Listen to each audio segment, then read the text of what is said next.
Hello everyone, what I it in a day. আজ হচ্ছে ভ্লগের 16 day. তো আজ আমি সারাদিন কী কী খেয়েছি চলো সেটাই শেয়ার করব। আর আজ দিনটা খুব স্পেশাল হতে চলেছে, তো পুরোটা দেখবে।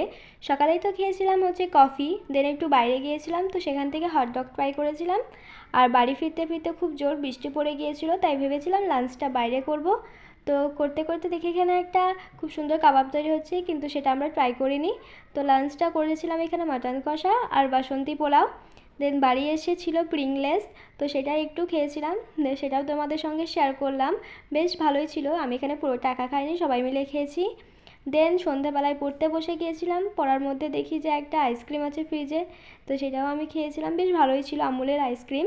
আর এখানে মা ডিনারের জন্য করছিল ডিম কারি, কিন্তু আমি এটা দিয়ে কোনো ডিনার করব না। আজ আমি ডিনারে করব ভেবেছি খুব স্পেশাল একটা খাবার, সেটা হচ্ছে এই সাবু আর বেদানা দিয়ে এই মানে এই খাবারটা। So yeah, that is for today. আবার দেখা হবে নিউ ব্লগে, বাই।